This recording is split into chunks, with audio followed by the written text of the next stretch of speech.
Queridos irmãos, meus amados, sejam mais uma vez muito bem-vindos à nossa Escola Bíblica Online.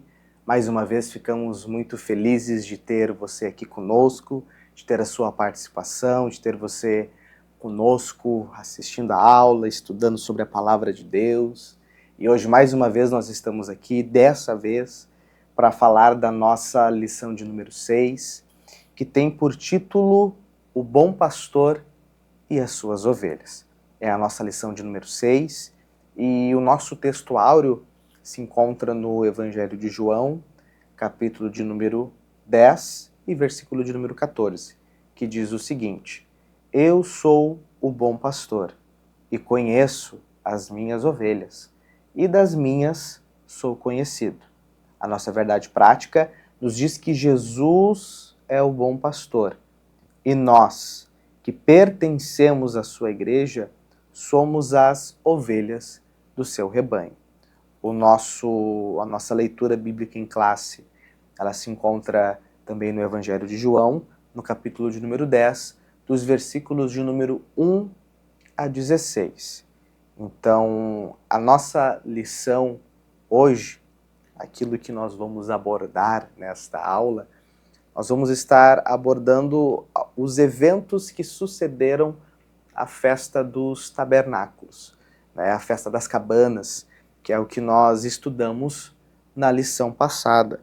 E nós vemos que o discurso de Jesus, no capítulo de número 10, ele está intimamente ligado com o milagre que Jesus operou no capítulo de número 9, onde Jesus ele cura aquele cego de nascença.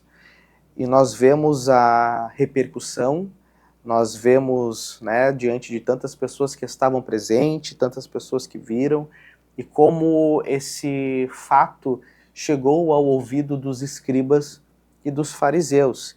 E nós bem sabemos que ao longo das escrituras, né, ao longo da história de Jesus, a crescente tensão que houve entre Jesus e os escribas e fariseus, que aqui não deixa de ser diferente.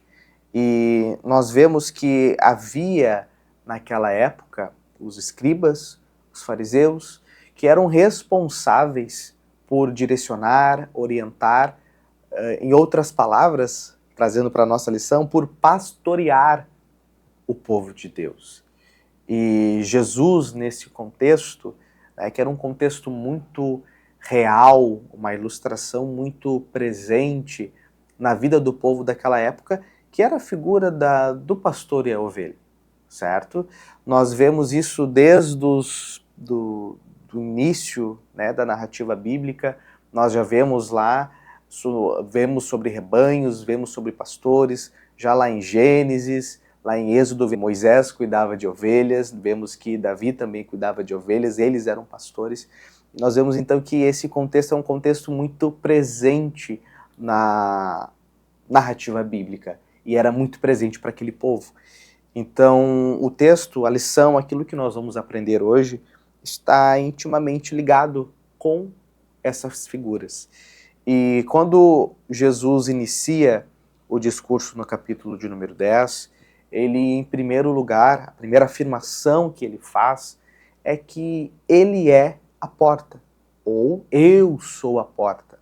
Então, nós entendemos que haviam as ovelhas, havia o pastor que conduzia as ovelhas, que ao longo do dia cuidava delas, protegia, orientava, direcionava, que levava para se alimentar do pasto, e depois as trazia para o aprisco, e esse o aprisco, né, ou o cercado, onde as ovelhas permaneciam, ficavam, repousavam, que era onde o pastor, né, cuidava e ficava ali com elas. E o aprisco, ele possuía apenas uma entrada, e essa mesma entrada também era a mesma saída. E quando Jesus ele afirma que ele é a porta, ele está afirmando que o único meio, único, exclusivo, para se achegar diante de Deus, para fazer parte do rebanho, para ser inserido no corpo de Cristo, é através dele mesmo. Não é à toa que nós vemos alguns capítulos mais adiante, capítulo de número 14 e versículo de número 6, é conhecido de todos nós, de que ele é o caminho, a verdade e a vida, e que ninguém pode ir ao Pai sem ser através dele. Mas a lição de que Jesus é a porta e que nós só temos acesso à presença de Deus, só temos acesso à salvação, só recebemos o perdão dos nossos pecados através dele, essas são alguns nuances sobre este texto. Mas existem outros também que nós precisamos entender. Quando nós olhamos, por exemplo, para o versículo de número 1, diz que, em verdade, lhes digo, versículo de número 1, que aquele que não entra no aprisco das ovelhas pela porta, mas sobe por outro lugar, é ladrão e assaltante.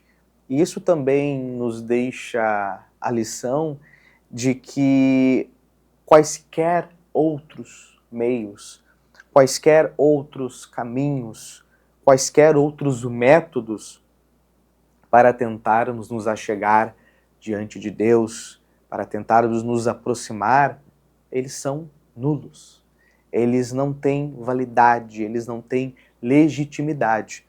É claro que também quando nós olhamos para esse texto, nós entendemos que aqui estes que não entram pela porta, mas que de alguma outra maneira tentam acessar o aprisco, nós entendemos que é uma linguagem que Jesus está utilizando para se referir àqueles que muitas vezes estão tendo o desejo de conduzir, de direcionar, de pastorear o povo de Deus, mas que estão usando os métodos errados, estão usando os caminhos errados. E aí nós vamos ver mais adiante, nós ainda não vamos entrar por enquanto, né, sobre o mercenário, mas isso já nos dá um nuance sobre algo que nós ainda vamos ver.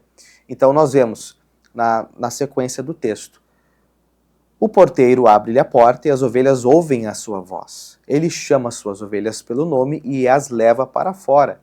Depois de conduzir para fora todas as suas ovelhas, vai adiante delas e estas o seguem, porque conhecem a sua voz. Aí lá no versículo 9 ele diz: eu sou a porta.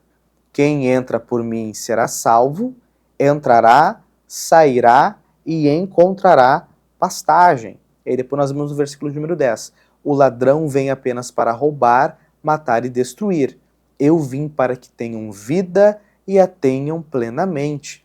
Então vejam essa grandiosa, essa maravilhosa afirmação de Jesus quando ele diz que ele é a porta, que quando nós acessamos, quando nós entramos, será salvo. Estará em um local seguro, estará debaixo do cuidado, da orientação, não de um pastor qualquer, mas daquele que é o sumo pastor, aquele que é o pastor de toda a igreja, que é o Senhor Jesus. Né?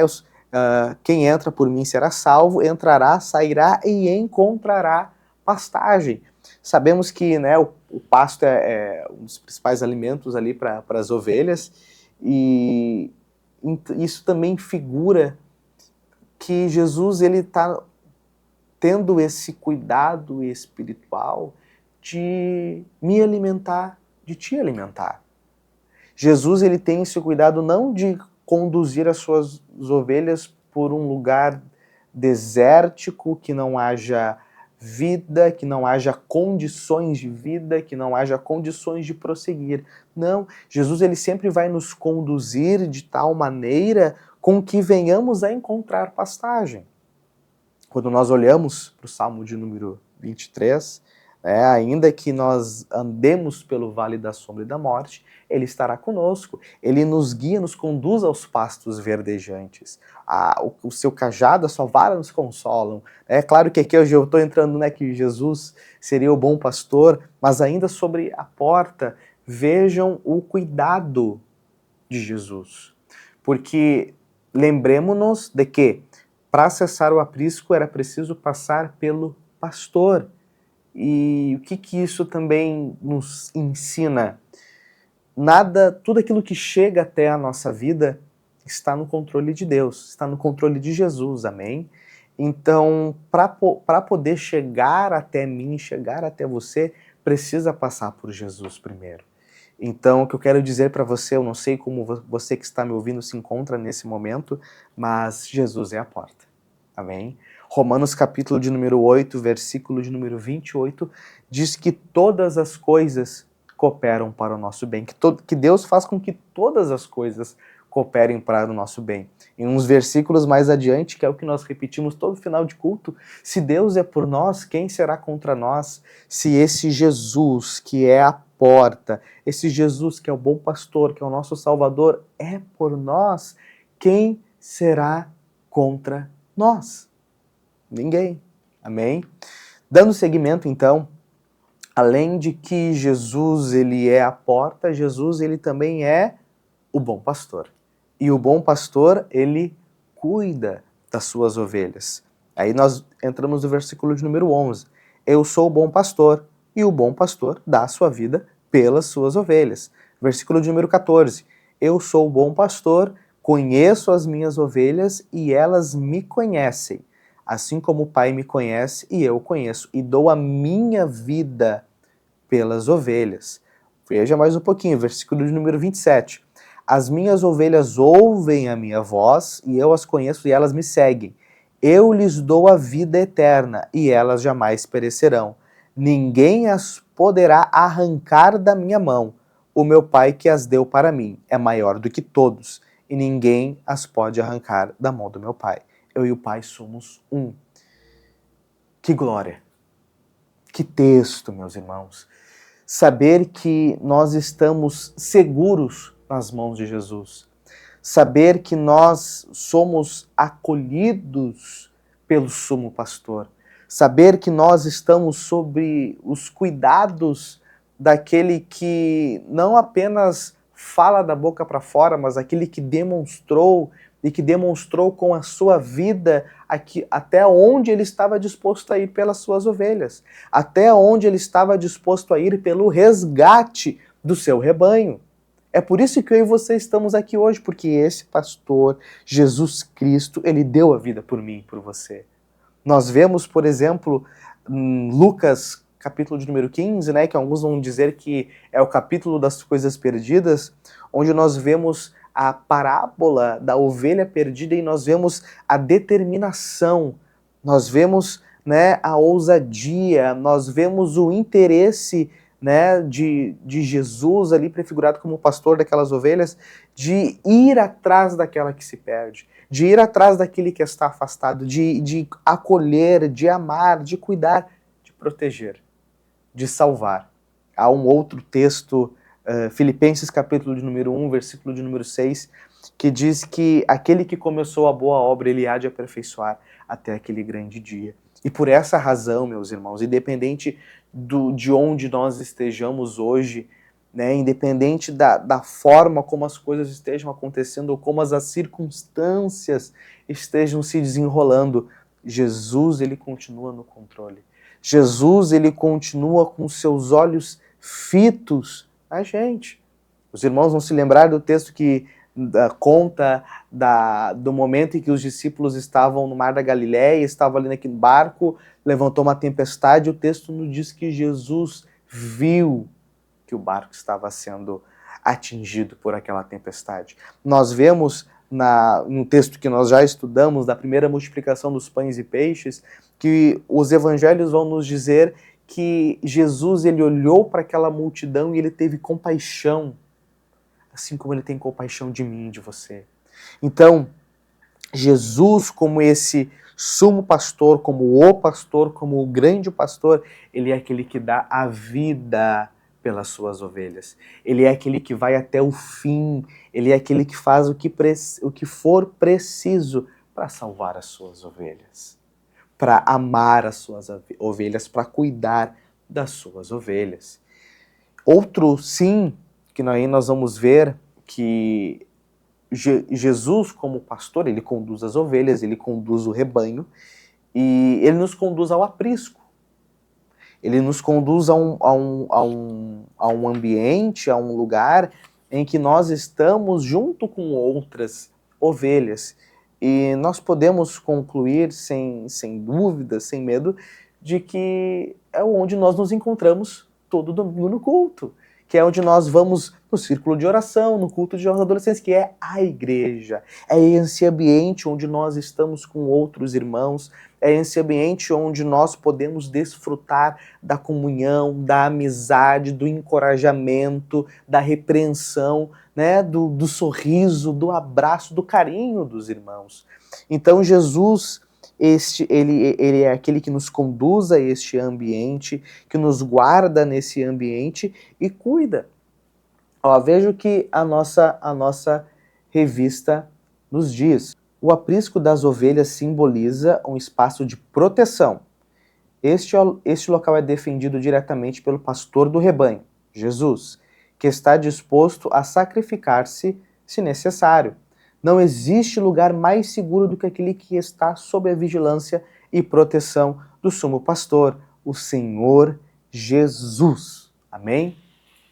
Então, Jesus é o nosso bom pastor.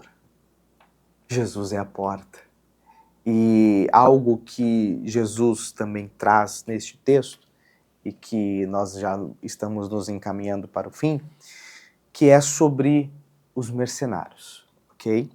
Sobre os falsos pastores, sobre aqueles que se levantam para pastorear, mas não têm a chamada, não têm a vocação, não têm o amor pelas ovelhas. Nós vemos no versículo de número 10 que o ladrão vem apenas para roubar, matar e destruir.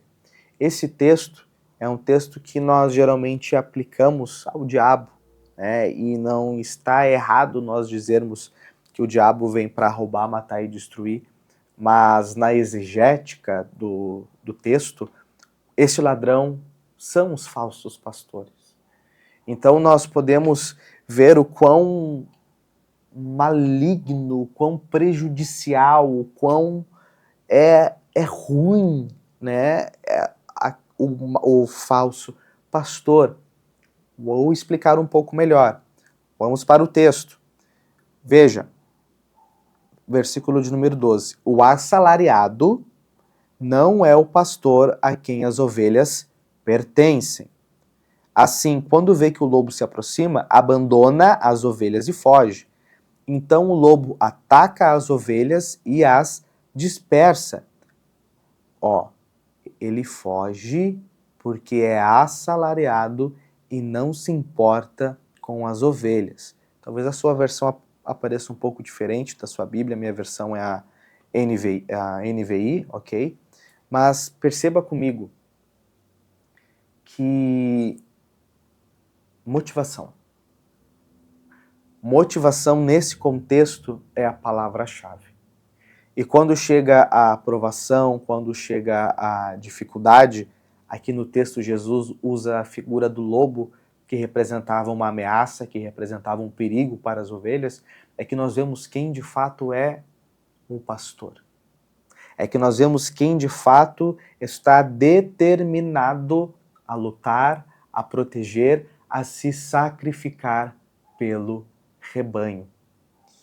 E é um momento oportuno para nós analisarmos as nossas intenções e as nossas motivações, não só para mim ou para você, para a nossa vida como um todo, para o nosso ministério como um todo, para a nossa vida de igreja como um todo, porque como nós estamos conduzindo a nossa vida, qual é de fato a nossa motivação? Qual é de fato o porquê de nós estarmos fazendo o que fazemos? Será que realmente, de fato, estamos fazendo para a glória de Deus? Jesus aqui, obviamente, ele traz em um contexto muito mais profundo e muito mais cirúrgico do que o nosso. Porque Jesus ele estava para morrer por mim e por você. Porque Jesus estava para levar sobre si o peso pelos nossos pecados. Mas qual é a nossa motivação? lobo, dificuldade, problema, todos nós temos e uma hora vai chegar. Mas é nessa hora que nós vemos a nossa motivação. Como tem um texto em Deuteronômio que diz que Deus pôs o povo no deserto para saber o que de fato havia em seu coração. Então, tudo isso nos leva a refletir, mas também nos leva à gratidão. Gratidão por quê, meus irmãos? Porque Jesus, ele é o bom pastor. Nos leva à gratidão, meus irmãos, porque quando nós estávamos sob as garras do maligno, quando nós andávamos como ovelhas desgarradas, cada um seguindo o seu próprio caminho, porque quando nós éramos filhos da ira, perseguidos pela ira de Deus, quando éramos alvos da ira de Deus, Jesus, como o bom pastor, ele se sacrificou e ele deu a sua vida por mim e por você. Jesus, ele não pensou duas vezes, ele fez o que precisava ser feito e fez de forma total, completa e suficiente. Por isso nós podemos descansar, porque a motivação, a razão, o porquê de Jesus ser esse bom pastor que cuida de mim e de você é por amor. A razão, o alvo de Jesus ser esse bom pastor para mim e para você é porque ele deseja ter um relacionamento conosco e, como está escrito lá em Ezequiel, ele não se alegra de ver o ímpio perdido em seus pecados, mas quer nos ver próximos dele. Quer nos ver tendo intimidade com ele. Quer nos ver tendo um relacionamento com ele. Como Jesus disse que ele conhece as suas ovelhas e as suas ovelhas conhecem a sua voz. Amém? Então, estamos encerrando esta Escola Bíblica Online, nos lembrando de que o meio, a porta para nós acessarmos é através de Jesus. Para acessarmos a presença de Deus, recebermos a salvação, é através de Jesus. Que Jesus, ele nos conduz ao aprisco, a um ambiente seguro, a um ambiente onde nós estamos protegidos, podemos encontrar consolo, comunhão, força com os irmãos, com as outras ovelhas do rebanho. Também nos lembramos de que Jesus é este bom pastor que ama, que se sacrifica e que ama você. Amém? Então, Jesus é o nosso bom pastor. E o ladrão vem para roubar, matar e destruir. Mas louvado seja o nome de Jesus, porque nós não estamos sobre o jugo de ladrões, nós não estamos sobre o jugo de mercenários, nós estamos sobre o jugo de Jesus. E está escrito em Mateus capítulo de número 11, que o seu jugo é suave e o seu fardo é leve. Amém? Obrigado a você, meu querido irmão, minha querida irmã, que nos acompanhou até aqui, que assistiu essa aula. Oramos para que Deus continue lhe abençoando, oramos para que Deus continue lhe guardando e lhe dando essa consciência de que Jesus é um bom pastor e que ele zela pela sua alma. Amém? Que Deus abençoe em nome de Jesus.